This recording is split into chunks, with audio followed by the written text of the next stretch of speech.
Assalamualaikum warahmatullahi wabarakatuh. Alhamdulillahi rabbil alamin. Lahun ni'matu wa lahul fadlu wa lahus sana'ul hasan. Salawatullahil barrir rahim wal malaikatil muqarrabin ala sayyidina Muhammad as-sadiqil wa'dil amin sayyidil awwalin wal akhirin wa ala alihi wa ashabihi at-tayyibin at-tahirin wa man tabi'ahum bi ihsanin ila yaumiddin. Allahumma la sahla illa ma ja'altahu sahla wa anta ya hayyu ya qayyum taj'alul hazna idza syi'ta sahla. Allahumma 'allimna ma yanfa'una wanfa'na bima 'allamtana wa zidna 'ilma. Allahumma arzuqna al-ikhlasa fin niyyati wal qawli wal 'amal wa na'udzubika min hali ahlin nar. Amma ba'du, para hadirin hadirat jamaah Masjid Bani Hasan Kong Langkong serta pengurus takmir Masjid Bani Hasan sipaten kola amul jaki tor ta'zimi. Alhamdulillah ngereng peten kola sang ajunan senantiasa mabanyak macua kira sapoci tor syukur daka Allah Subhanahu wa taala. Sika adima kalawan berkat taufik hidayah ipun Allah Subhanahu wa taala puten kola sang ajunan ki iparingi baras salamat sihul afiat. Alhamdulillah ampun bisa dikatakan menyelesaikan ibadah puasa yang ke-23 hari. Malar muka setaja amal ibadah saya berupa ibadah puasa, salat tarawih, qiyam Ramadan, bacaan Al-Quran, i'tikaf, sedekah, bencemah-cemah kebaikan dan ketaatan. Malar muka etrema sareng Allah Subhanahu wa taala ben malar muka yang ka derajat kita sareng Allah. Amin Allahumma amin. Salawat wa salam muka-muka tetap ke atora deka Nabi agung, Nabi besar, Nabi si senantiasa peten kola sang ajunan mengharapkan keberkahannya di dunia, tor senantiasa kita harapkan syafaatnya kelak di akhirat. Wen malar muka bisa apolong sareng beliau kelak di akhirat. Amin amin Allahumma amin. Para hadirin hadirat si sami-sami muljaki san Allah Subhanahu wa taala.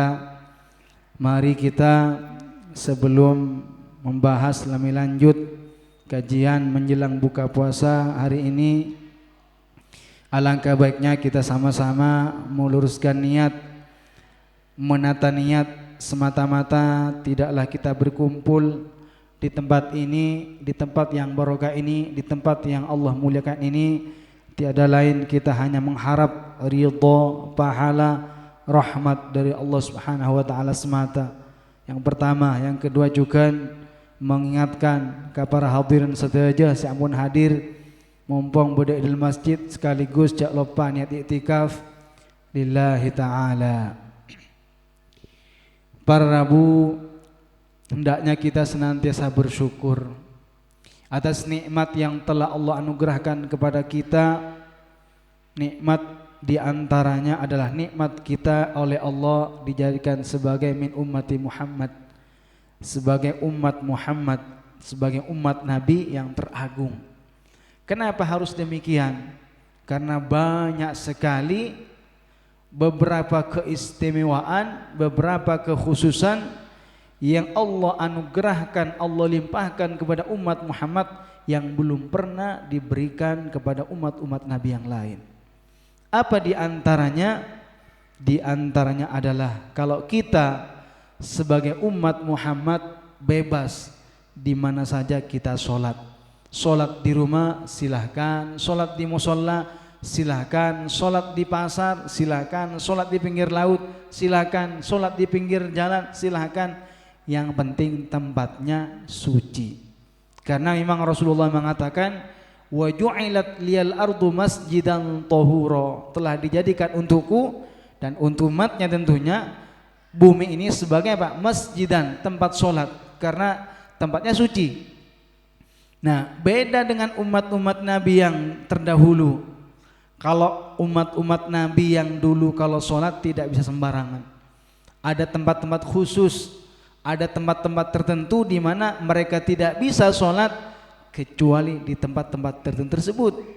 Apa nama tempat ibadah umat dahulu? Di antaranya, kalau para hadirin pernah mendengar, pernah menjumpai dalam Al-Quran, adalah Sauma'ah, Bi'a atau Bi'ah. Ini adalah nama-nama tempat untuk beribadah bagi umat-umat Nabi yang lain. Maka kita yang tidak dibatasi oleh Allah tempatnya, ini adalah sebuah kemudahan. Kita sholat di mana saja boleh.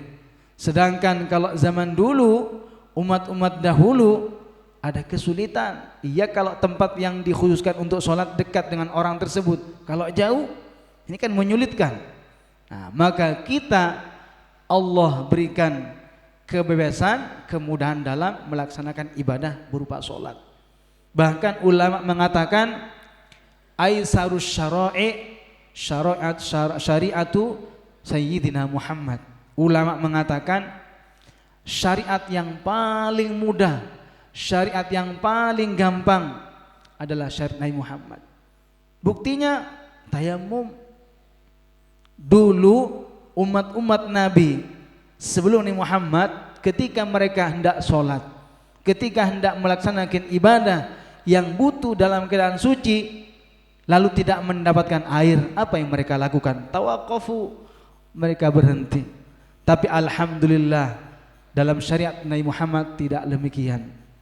Dengan beberapa ketentuan-ketentuan yang dijelaskan oleh para ulama fikih, panjang masalahnya, masalah tayamum, boleh bertayamum tanpa harus berwudu menggunakan air, boleh dengan menggunakan tayamum.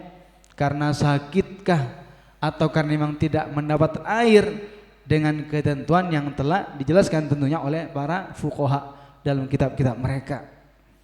Alhamdulillah, ini suatu kenikmatan dari Allah Subhanahu wa taala. Sekalipun umat Muhammad adalah umat yang paling terakhir keberadaannya, tapi ternyata Allah istimewakan. Allah puji dengan firman-Nya, kuntum khaira ummah. Kemanakah khitab kuntum?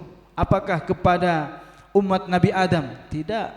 Apakah kuntum, kalian wahai umat siapa di sini?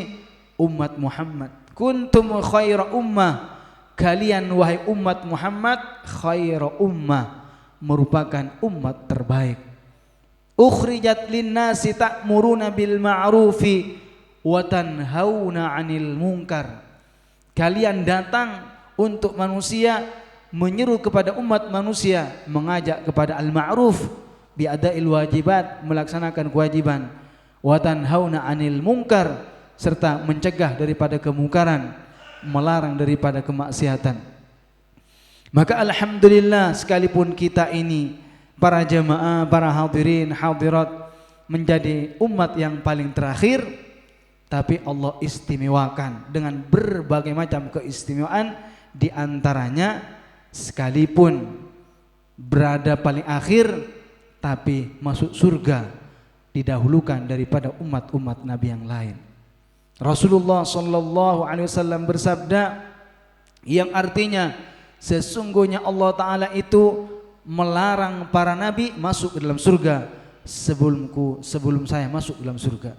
Dan sesungguhnya Allah Ta'ala melarang seluruh umat-umat nabi masuk ke dalam surga sebelum umatku masuk ke dalam surga. Maka Rasulullah mengatakan, nahnu al-akhiruna sabiqun, kita ini adalah umat yang paling terakhir keberadaannya, as-sabiqun, tetapi kita adalah orang yang pertama kali masuk ke dalam surga, didahulukan daripada umat-umat Nabi yang lain. Jika saja pendekatannya para hadirin Misalkan di Masjid Bani Hasan ini bagi-bagi hadiah, bagi-bagi THR, misal, nggak mesti harus. Kalau bagus, kalau ada bagus. Seandainya pendekatannya bagi-bagi THR, bagi-bagi hadiah, semua masyarakat diundang, semua warga diundang. Yang datang dari tempat-tempat yang jauh datang ke sini. Ternyata ya, giliran warga sekitar ini telat datangnya, ada di paling akhir. Tetapi dari pihak keputusan takmir masjid, karena mereka memberikan pertimbangan, masa iya yang jauh dulu kita berikan, yang dekat dulu kita berikan. Sekalipun mereka telah terakhir datang ke masjid untuk mendapatkan hadiah, tapi karena ada pertimbangan dari pihak takmir, maka pasti betapa bahagianya mereka datang akhir dapat hadiah THR duluan daripada yang jauh-jauh datang sebelumnya, tapi karena yang lebih dekat datang dan terakhir, tapi karena dia dekat dengan masjid didahulukan oleh takmir. Apa yang mereka rasakan? Bagaimana mereka, pikiran mereka? Tentu mereka, alhamdulillah, untung saya masih menjadi warga masjid, padahal saya telat datang. Maka kita ini sekalipun datang ke dunia menjadi umat yang paling terakhir, jangan kecewa, janganlah sedih, karena tingginya derajat, tingginya kedudukan bukan dilihat karena lebih awal ada di dunia. Tingginya derajat, tingginya kedudukan tidak ada dilihat karena lebih awal muncul ke dunia. Seandainya demikian, otomatis kalah Nabi kita dengan Nabi Adam. Nabi Adam lebih awal, bahkan manusia pertama yang ada di dunia, sedangkan Nabi Muhammad adalah Nabi yang paling terakhir. Tetapi tingginya kedudukan itu adalah Allah sendiri yang meninggikan. Allah Ta'ala berfirman tentang para nabi-nabi, wa kullam faddalna 'alal alamin, dan masing-masing dari mereka para nabi aku lebihkan, aku utamakan derajatnya di atas seluruh alam semesta. Jadi tingginya derajat, tingginya kedudukan bukan karena diukur karena umur, bukan diukur karena lama beribadah di dunia, bukan. Kita sadar, kita tahu betapa panjangnya, betapa lamanya umat-umat dahulu mereka beribadah di dunia. Kenapa? Karena memang Allah menjadikan usia mereka panjang-panjang, sehingga karena usianya mereka panjang, otomatis di dunia ini beribadah kepada Allah dengan waktu yang panjang. Tetapi kembali lagi, tetap umat Nabi Muhammad yang sekalipun umurnya hanya berkisar 60 sampai 70 tahun, tetap umat Muhammad lebih tinggi kedudukannya, lebih utama ketimbang umat-umat Nabi yang lain. Umat Muhammad 60 sampai 70 yang biasa, yang normal. 100 jarang di zaman sekarang, 100. 80 mungkin ada. Kalau di bawah antara 60 sampai 70 itu biasa. Maka janganlah bersedih, janganlah kita kecewa sekalipun umurnya pendek, tapi tetap diutamakan oleh Allah Ta'ala. Kenapa? Karena dengan Allah menganugerahkan Lailatul Qadar yang merupakan keistimewaan dan kekhususan bagi umat Muhammad, memiliki kesempatan bekerja sebentar tapi ibadah lebih utama daripada 1000 bulan. Lailatul Qadri khairum min alfi syahr. Jadi para hadirin, di antara kekhususan, di antara keistimewaan yang Allah anugerahkan kepada umat Muhammad adalah Lailatul Qadar. Malam, suatu malam yang mana beribadah pada malam tersebut lebih utama daripada beribadah yang dilakukan selama 83 tahun lebih 4 bulan, atau gampangnya panjenengan faham, lebih baik daripada 1000 bulan. 1000 bulan berapa tahun? 83 tahun lebih 4 bulan. Alhamdulillah, ini adalah suatu kenikmatan. Hidupnya tidak lama di dunia, tapi dengan mendapatkan Lailatul Qadar, mendapatkan kebaikan, pahala yang sangat agung menurut Allah Subhanahu wa taala. Maka setelah beberapa penjelasan dari yang kami sebutkan, bagaimana kita tidak bergembira? Bagaimana kita tidak bersyukur atas nikmat di mana Allah Subhanahu wa taala menjadikan kita min ummati Muhammad, umat Muhammad yang kelak di dalam surga menjadi umat terbanyak. Penduduk surga didominasi oleh umat Muhammad. Penduduk surga kata Rasulullah seluruhnya ada mi'atun wa ishruna soffan. Penduduk surga itu ada 120 sof. 2/3 seluruhnya dari umat Muhammad. Berapa? 80. 40-nya dibagi-bagi umat-umat Nabi yang lain. Kelak di akhirat ketika terjadi hari kiamat, semua para nabi akan datang dengan beserta para pengikutnya, dengan kaumnya, dengan umatnya. Masing-masing punya pengikut. Nabi Musa dengan kaumnya, Nabi Adam dengan pengikutnya, dan seterusnya. Tetapi dari sekian banyak nabi, yang paling banyak pengikutnya siapa? Nabi Muhammad, Nabi kita. Maka betapa senangnya, betapa gembiranya yang Rasulullah itu jiwa seorang pemimpin yang tidak pernah mendapatkan sekelas beliau. Kelak di akhirat ketika orang-orang pada lewat di atas sirat, jalan di atas sirat, apa yang dilakukan oleh Rasulullah? Rasulullah berdiri sambil mengatakan, ya Allah, ya Rabb, salim salim.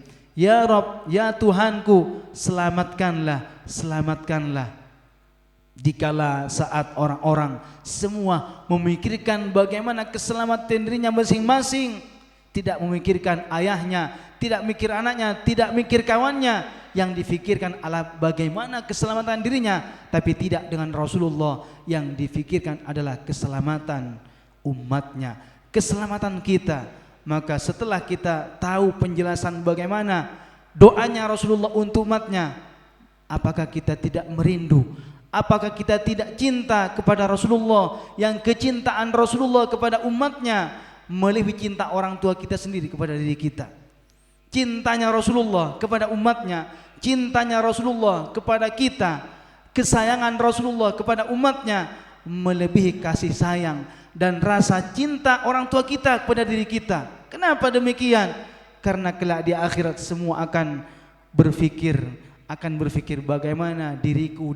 Mereka mengatakan setiap orang, nafsi, nafsi, bagaimana diriku, bagaimana diriku. Sedangkan Rasulullah tidak. Apa yang Rasulullah fikirkan? Ummati, ummati, bagaimana tentang umat. Para hadirin, hadirat yang dimuliakan oleh Allah Subhanahu wa taala. Jadi banyak hal-hal yang Allah istimewakan bagi umat Muhammad. Apa di antaranya selain yang telah kami sebutkan? Solat. Solat, kita solat sekali Allah berikan 10 kebaikan. Maka dengan solat 5 kali sama dengan solat 50 kali. Bekerja sebentar, melakukan sedikit, tidak butuh waktu lama, tapi Allah berikan pahala yang begitu besar. Itu dalam urusan agama, pahala. Maka bagaimana orang setelah menjelaskan, telah mengetahui, faham bahwa dalam urusan pahala dengan bekerja sedikit tapi dibalas dengan pahala yang besar, masih banyak saja yang tidak sholat, masih banyak yang tidak melaksanakan perintah Allah. Sedangkan urusan dunia jauh sekali perbedaannya, bahkan jauh lebih antar langit dan bumi. Bagaimana bisa begitu? Lihat saja, mereka dalam urusan dunia pengen modal yang kecil tapi untung yang besar. Pengen cari yang modal sedikit tapi labanya besar. Dalam urusan dunia begitu, tapi dalam urusan kebaikan, pahala, sudah Allah berikan kebaikan dengan perbuatan yang sedikit, dengan modal sedikit, Allah balas dengan pahala yang besar. Tetapi ternyata masih banyak yang tidak melaksanakan. Kenapa demikian? Karena memang kita ini di dunia untuk diuji oleh Allah Subhanahu wa taala.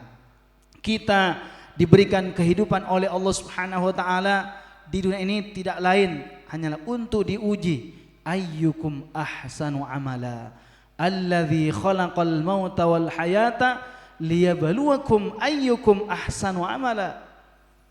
Memang para hadirin, manusia itu karakter dan sifatnya itu sukanya, senangnya kepada yang pasti-pasti.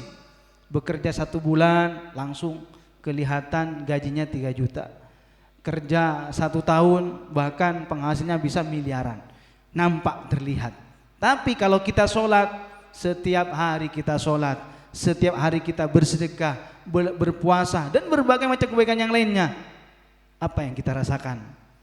Kita yakin, tapi tidak seperti urusan dunia, nampak nominal langsung. Tetapi perlu kita harus ketahui bahwa sesuatu yang tidak nampak, sesuatu yang nyata, belum tentu yang tidak nampak kalah dengan yang nyata. Perlu diketahui sesuatu yang tidak nampak, yang tidak lihat oleh mata kita, belum tentu kalah nilainya dengan yang nampak. Bagaimana kita bisa membuktikan? Surga. Pernahkah kita melihat? Belum pernah. Tapi tidak ada keraguan di antara kita semuanya, tetap surga menjadi nomor 1, tidak ada bandingannya. Sebagaimana Rasulullah mengatakan, fa innal jannata la khatar laha ay la mithla laha. Jadi kata Rasulullah suatu hari mengatakan kepada para sahabatnya, hal min musyammiril jalil jannah, adakah ada di antara kalian yang siap untuk masuk surga? Apa kata para sahabat? Kami Rasulullah. Fa innal jannata la khatar laha. Kata Rasulullah, fa innal jannata la khatar laha ay la mithla laha. Sesungguhnya surga itu tidak ada bandingannya. Surga tidak ada bandingannya. Mari kita sedikit lebih dalam berpikir. Kata Rasulullah, bekas cambuk, seluas bekas cambuk di surga itu lebih baik daripada dunia dan isinya. Bekas seluas cambuk cemeti, seluas itu masih lebih baik di surga, lebih baik daripada urusan dunia dan isinya. Dalam hadis lain Rasulullah mengatakan bahwa orang yang paling terakhir masuk surga, paling dibudi, yang paling terakhir masuk surga, yang paling terakhir itu akan mendapatkan surga, mendapatkan tempat di surga seluas dunia, bukan Madura, bukan Indonesia, mendapatkan tempat seluas dunia dan 10 kali lipat. Itu baru paling terakhir. Bayangkan, orang yang paling terakhir masuk surga akan mendapatkan tempat di surga seluas dunia, Allah alam berapa luasnya dunia ini, dan 10 kali lipatnya. Bayangkan bagaimana kemewahan, kenikmatan dan kenikmatan yang sangat menyenangkan yang Allah sediakan, yang Allah persiapkan di akhirat. Karena itu Allah mengatakan wal akhiratu khairu wa abqa. Wal akhiratu, salah satu ahli tafsir mengatakan apa? Al jannah. Jadi kata-kata wal akhiratu adalah surga itu di akhirat lebih baik dan lebih langgeng utuh. Maka orang yang cerdas, orang yang pandai memilih kenikmatan yang sesaat atau memilih kenikmatan yang kekal abadi. Orang yang pandai, orang yang cerdas, sebagaimana Rasulullah sabdakan, al-kayyisu man dana nafsahu wa amila lima ba'dal maut. Jadi kata Rasulullah, al-kayyis, orang yang pandai, orang yang cerdas, man dana nafsahu, orang yang senantiasa introspeksi diri, wa amila lima ba'dal maut, dan berbuat bekal untuk ia bawa pada setelah kematian. Oleh karenanya Sayyidina Ali berpesan kepada kita, kunu min abna'il akhirah wala takunu min abna'id dunya. Al yaumal amal wala hisab wa ghadan hisab wala amal. Kata Sayyidina Ali, kita ini di dunia adalah tempat beramal, bukan dihisab. Wa ghadan hisab, sedang kelak di akhirat adalah waktu untuk dihisab. Wala amal, bukan untuk beramal. Para hadirin yang dimuliakan oleh Allah Subhanahu wa taala, oleh karenanya kami sangat berharap, menghimbau, walaupun saya sendiri masih banyak kelalaian, mari kita hari yang tersisa ini, yang berapa hari ke depan, tidak sampai 10 hari, kita isi dengan berbagai macam kebaikan, berbagai macam ketaatan, berbagai hal yang bisa bermanfaat bagi kita pada kehidupan yang kekal abadi. Isi malam-malamnya dengan sholat tarawih, qiyam Ramadan, baca Al-Quran, iktikaf di masjid, bersedekah, dan berbagai macam kebaikan yang lainnya. Siapa tahu kita dianugerahi oleh Allah Ta'ala, dan itu harapan kita mendapatkan Lailatul Qadar. Karena memang pesan Rasulullah tentang Lailatul Qadar, iltamisuha fil ashril awakhir min Ramadan. Jadi kata Rasulullah, iltamisuha, carilah malam Lailatul Qadar itu fil ashril awakhir min Ramadan, yaitu di antara malam-malam 10 malam terakhir dari bulan Ramadan. Mungkin saja karena kata para ulama, Lailatul Qadar itu hanya sekali dalam setahun di bulan Ramadan, tidak 2 kali, tidak di luar Ramadan, hanya sekali di bulan Ramadan, hanya 1 malam. Nah, di sini para ulama berbeda-beda pendapat. Kenapa tidak ditentukan, kok dirahasiakan? Kalau dalam kitab Fathul Wahhab karangan kitab Syekh Zakaria Al-Ansari mengutip pendapat Imam Syafi'i. Apa kata Imam Syafi'i? Lailatul Qadar itu turun di malam ke-21 atau di malam ke-23 dan sudah berlalu. Tapi pendapat ulama lain mengatakan di malam 27. Nah, belum, malam ke-27. Sedangkan ulama lain merahasiakan keberadaannya. Kenapa? Kata para ulama, hikmahnya agar kita senantiasa terus-menerus bersungguh-sungguh mengisi setiap malam Ramadan dengan kebaikan, dengan ketaatan, dengan hal-hal yang membawa kemanfaatan pada kehidupan kelak di akhirat. Coba fikir, coba bayangkan kalau seandainya langsung ditentukan oleh para ulama, pasti Masjid Bani Hasan ini penuh dengan masyarakat, pada semuanya pengen Lailatul Qadar. Ditentukan waktunya. Tapi kalau tidak ditentukan, insya Allah mereka apa? Yang semangat. Tidak ditentukan, pasti mereka akan terus berusaha mendapatkan. Saya kasih pendekatan. Di Masjid Bani Hasan akan bagi-bagi takjil hanya 1 hari sekali yang paling istimewa, karena bukan hanya takjil tapi dapat tambahan daripada hanya sebatas takjil. Tapi tidak ditentukan kapan, tanggal berapa. Bagaimana kira-kira orang yang menginginkan seperti itu? Saya yakin pasti dia tidak mau ketinggalan, karena disampaikan oleh pihak panitia hari itu bukan hanya 1 miliar, 100 miliar. Bayangin, bukan hanya masyarakat sini, pasti yang kota juga datang ke sini. Ingin meraih ratusan miliar. Padahal Lailatul Qadar itu lebih baik daripada ratusan miliar. Ratusan miliar dibelanjakan setahun habis, 2 tahun habis. Urusan kebaikan dan pahala dari Allah tidak habis-habis, karena pahala akan tetap. Sedangkan urusan dunia ilaz zawal, ilal fana, urusan dunia itu akan punah, akan sirna, tidak ada yang utuh. Pakaian baru sehari, 2 hari, 1 bulan, 2 tahun sobek. Pakaian, makanan begitu juga. Apapun yang ada di dunia ini kita rasakan semua ilaz zawal, semuanya akan menuju kepada kepunahan.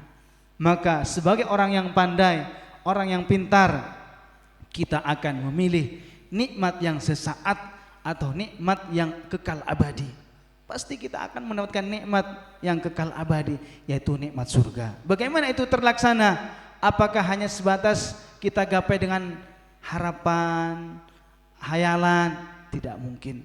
Jika saja dalam urusan dunia orang pengen sukses harus kerja banting tulang, harus bekerja sana sini, maka bagaimana dengan urusan surga yang itu lebih daripada dunia? Apa kata para ulama? Al-jannatu kal aruz wa mahruha qahrun nufus. Jadi kata para ulama, surga itu bagaikan pengantin anyar, maka maharnya adalah qahrun nufus, melawan, mengekang, memerangi hawa nafsu. Kenapa demikian? Karena hal-hal yang mengantarkan ke surga nafsu tidak senang. Sedangkan hal-hal yang mengantarkan ke neraka sangat disukai. Karenanya Rasulullah mengatakan, huffatil jannatu bil makari wa huffatin naru bis syahawat. Jadi kata Rasulullah, surga itu dihiasi dengan hal-hal yang tidak disukai, dibenci oleh nafsu. Tetapi kalau urusan neraka sangat disukai. Mohon maaf, ada urusan kemaksiatan, ada urusan hal-hal yang mungkar, itu tidak perlu diundang, datang sendiri, bahkan dengan berbayar pun mereka berani. Tapi urusan akhirat, urusan keselamatan sudah difasilitasi, sudah dibayar, susahnya minta ampun. Kenapa? Karena memang kenyataannya seperti itu. Nafsu mengajak kepada keburukan, sedangkan akal mengajak kepada kebaikan. Setiap hari selalu bertengkar. Nafsu kepada keburukan, akal selalu mengajak kepada perkara yang positif. Maka boten kula sareng panjenengan harus bagaimana menyikapi, memaksa, memerangi. Karena orang yang ingin derajat tinggi harus merangi nafsu. Orang yang ingin kedudukan tinggi harus bekerja keras.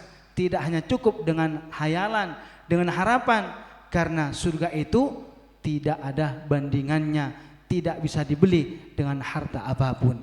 Ma'asyiral muslimin rahimakumullah.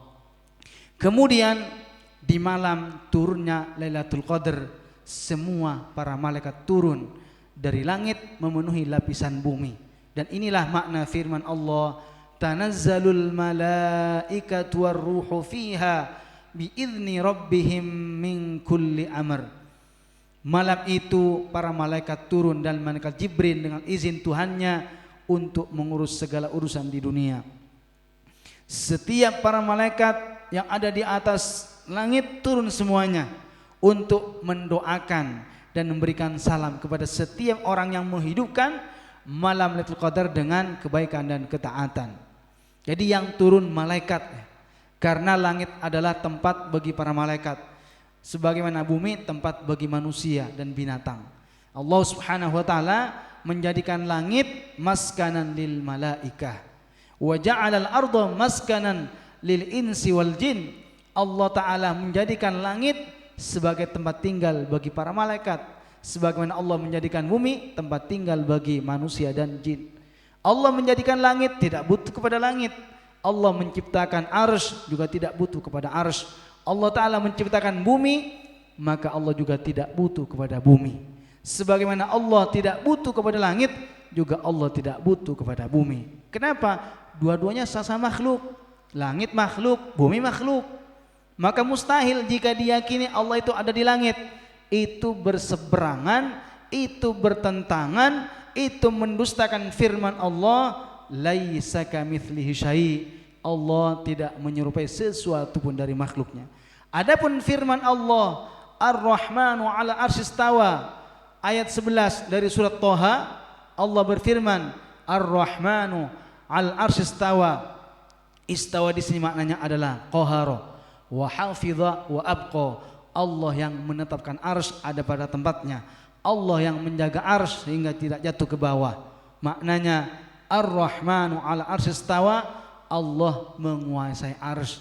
Bukan maknanya Allah duduk bersemayam di singgasananya arsy. Itu keliru, itu tidak benar. Karena itu jika kita dan siapapun di antara kita mendapati Al-Quran yang ada terjemahannya bertuliskan Allah bersemayam, pastikan itu bertentangan dengan ulama, keyakinan ulama salaf. Karena ulama salaf mengatakan Allah berbeda dengan makhluknya.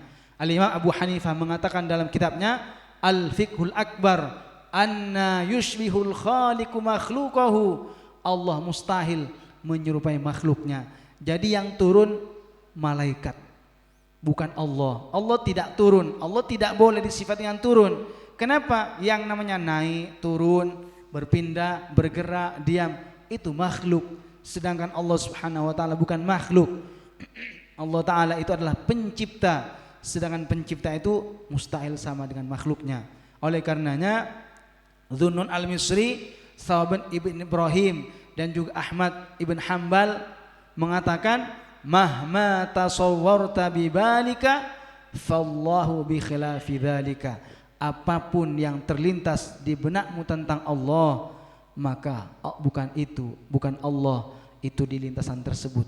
Maka itu bukan Allah Ta'ala yang ada dalam lintasan benak tersebut. Jadi ulama salaf maupun ulama khalaf, bahkan ulama seluruhnya meyakini bahwa keyakinan kita yaitu tidak menyamakan Allah dengan makhluknya. Orang yang menyamakan Allah dengan makhluknya maka telah mendustakan firman Allah, lam yalid wa lam yulad wa lam yakul lahu kufuwan ahad. Ma'asyiral muslimin rahimakumullah. Terakhir tentang masalah akidah tanzih, karena yang begitu pentingnya, dalam kitab At-Tanbihat Al-Wajibat karangan Kiai Muhammad Hashim Asy'ari mengatakan, asyhadu an la ilaha illallah wahdahu la syarikalah al-munazzahu anil jismiyati wal jihati waz zamani wal makan. Kata beliau, saya bersaksi bahwa tidak ada Tuhan yang berhak disembah kecuali Allah semata, yang tidak ada sekutu baginya, yang maha suci daripada berbentuk, maha suci daripada diliputi oleh arah, maha suci daripada bertempat, dan maha suci daripada dilalui peredaran waktu dan masa. Ma'asyiral muslimin rahimakumullah. Kemudian yang paling terakhir, jika kita mendapatkan malam Lailatul Qadar, maka pesan Rasulullah jangan lupa membaca Allahumma innaka afuun tuhibbul afwa fa'fu anna. Juga mengatakan Rabbana atina fid dunya hasanah wa fil akhirati hasanatan wa qina adzabannar. Ma'asyiral muslimin rahimakumullah. Mungkin ini yang dapat kami sampaikan sekadarnya, mudah-mudahan bisa bermanfaat dan bisa memberikan keberkahan, dan kita semuanya bisa diberikan Lailatul Qadar oleh Allah Ta'ala dan mendapatkan ampunan darinya, serta dimudahkan urusan dunia dan akhiratnya, dan diberikan husnul khatimah. Amin Allahumma amin. Bismillahirrahmanirrahim. Alhamdulillahi rabbil alamin. Wa sallallahu ala sayyidina Muhammad wa ala alihi wa sahbihi wa sallam. Allahumma kama jama'tana fi hadhihi dunya ala at-ta'ah fajma'na fil firdausil a'la ma'an nabiyyin was-siddiqin wasyuhada'i was-salihin.